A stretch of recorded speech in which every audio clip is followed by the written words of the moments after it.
Hello guys, Radhe Radhe. Welcome back to my YouTube channel. तो आज से स्टार्ट कर रही हूँ मैं अपना फैट टू फिट जर्नी। सुबह उठ चुकी हूँ, गुनगुना पानी पीने के बाद मैं चली गई फ्रेशन अप होने। उसके बाद चेहरे को पोंछा और फिर मैं लग गई एक्सरसाइज करने में। आई नो आप सोच रहे होंगे कि 30 दिन में कौन सा ये वज़न कम कर लेगी। मुझे पता है 30 दिन में कोई जादू नहीं होनी, नहीं मेरे पास कोई जादू की छड़ी है।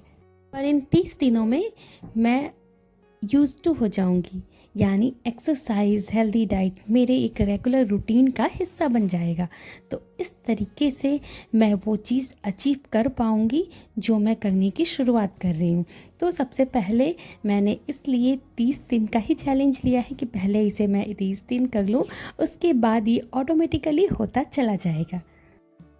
यहाँ पे पहले मैंने शुरुआत की बॉडी को स्ट्रेच करने से। पहले सिंपल से एक्सरसाइजेस किए, उसके बाद जो मम्मी पाउच के लिए एक्सरसाइजेज होते हैं वो मैंने इंटरनेट से देख रखा था, तो मैंने वो सारी एक्सरसाइजेज की। मैं कोई प्रोफेशनल ट्रेनर नहीं हूँ, ना ही मैं कोई योगा ट्रेनर हूँ। मैंने इंटरनेट से देखा, वहाँ पे बहुत सारे मम्मी पाउच जो आफ्टर प्रेगनेंसी, जिसको मम्मी टमी भी बोलते हैं, हो जाता है, उसके लिए ये एक्सरसाइजेज होते हैं जो मैंने किया। और लास्ट प्रेगनेंसी के बाद तो मुझे मीन्स लास्ट नहीं, फर्स्ट प्रेगनेंसी के बाद मुझे इसका काफ़ी फ़ायदा भी मिला था। तो इसलिए इसमें भी मैं यही कोशिश करूँगी, यही सारी एक्सरसाइजेस। और मैंने इसे किया, बहुत ज़्यादा नहीं किया। फर्स्ट डे थोड़ा कम किया, उसके बाद मैंने अनुलोम विलोम भी किया, कपालभाति भी किया, और फिर मैं आ गई किचन में। थोड़ी रेस्ट करने के बाद, थोड़ी देर रेस्ट करने के बाद मैंने काटे फ्रूट्स और मैंने अपने बच्चों को भी दिए, और थोड़ा सा मैंने भी खाया ये फ्रूट्स। तो अगर आपको कुछ भी अचीव करना है तो उसके लिए थोड़ा पेशेंस रखना ज़रूरी होता है। जैसे कि मैं रख रही हूँ, लास्ट 1.5 सालों से मैं वीडियो बना रही हूँ। मेरी वीडियो को खास नहीं जा रही, मीन्स अच्छा है, 1K सब्सक्राइबर हो चुका है, पर कोई वायरल नहीं हुई मेरी वीडियो। बट फिर भी मैं लगी हूँ, हिम्मत नहीं आ रही हूँ, अपनी रूटीन आप लोगों के साथ शेयर कर रही हूँ। पहले तो आप लोगों का बहुत बहुत धन्यवाद कर दूँ कि आप लोगों की वजह से मेरे 1K सब्सक्राइबर्स कंप्लीट हो गए हैं। तो थैंक यू।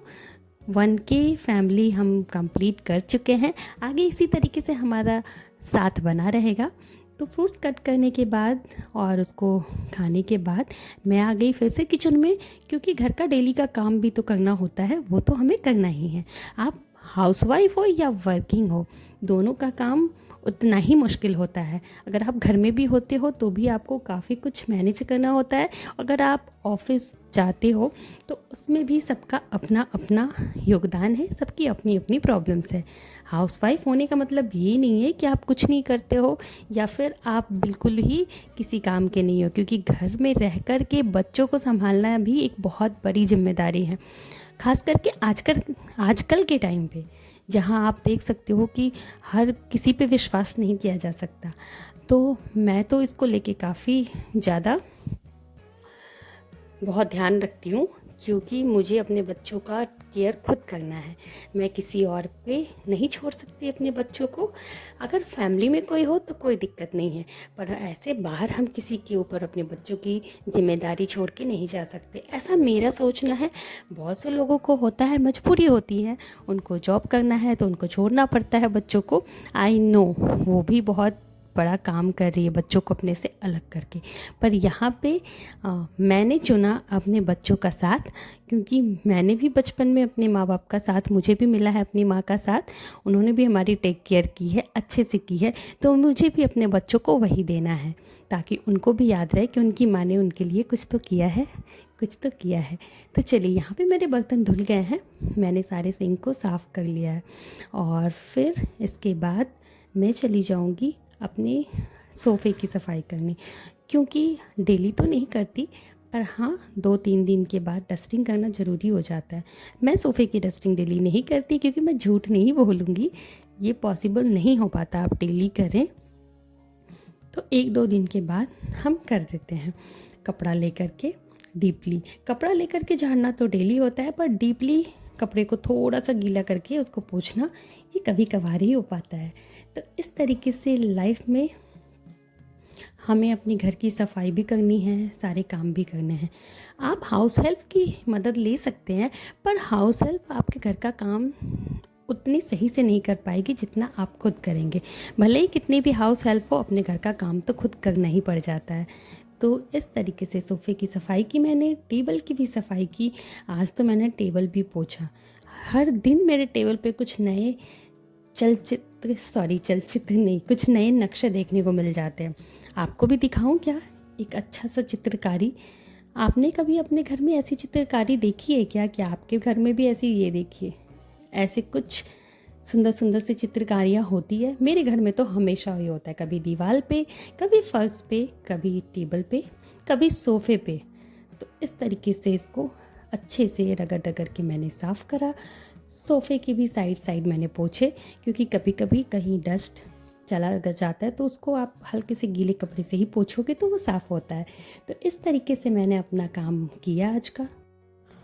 कलर साफ़ करने में मेरी आधी तो हालत ख़राब हो ही गई थी, क्योंकि वो दिखने में ऐसा लगा आपको कि वो जल्दी छूट गया, बट एक्चुअल में वो था पेस्टल कलर, जिसको छुड़ाना, जो क्रेयॉन्स होते हैं ना, वो उसको छुड़ाना काफ़ी मुश्किल हो जाता है। तो इस तरीके से मैंने उसको काफ़ी रगड़ के साफ़ किया और फिर मैं आ गई रूम में। थोड़ी देर बैठी, क्योंकि मैं लगातार काम नहीं करती, मेरी ये आदत है कि मैं थोड़ा बीच में रेस्ट ले लेती हूँ। तो इसके बाद, रेस्ट लेने के बाद मैं चली गई थी नहाने। नहाने के बाद फिर मैंने की पूजा, और पूजा वगैरह कर के फिर मैंने किया अपना नाश्ता। तो इस तरीके से रहा मेरा आज का ये सुबह का टाइम। आप कैसे बिताते हैं अपनी सुबह के टाइम को, ये मुझे कमेंट में बताइएगा। क्या आपके घर में भी इसी तरीके से आपकी डेली रूटीन होती है? आई नो होती होगी, पर आप मुझे अपनी बातों से कमेंट में बताइएगा कि क्या आप भी इसी तरीके से करते हैं, या आपकी दिनचर्या थोड़ी अलग है मेरे से। तो मेरी आज की ये वीडियो आपको अच्छी लगी हो तो चैनल को सब्सक्राइब करना मत भूलिएगा, वीडियो को लाइक भी कीजिएगा और वीडियो को शेयर भी कीजिएगा। और हाँ, बेल आइकन को भी क्लिक कर लीजिएगा, ताकि मेरी किसी भी नई वीडियो का नोटिफिकेशन आपको जल्दी मिल जाए। तो चलिए, मिलती हूँ किसी नेक्स्ट वीडियो में। तब तक के लिए बाय बाय, टेक केयर। आप सब अपना ध्यान रखिए, खुश रहिए और दूसरों को भी खुश रखिए, और अपनी लाइफ में हमेशा कुछ ना कुछ अच्छा अचीव करते रहिए। तो ये था आज की मेरी ये थाली, इसके साथ वीडियो को कर रही हूँ एंड बाय।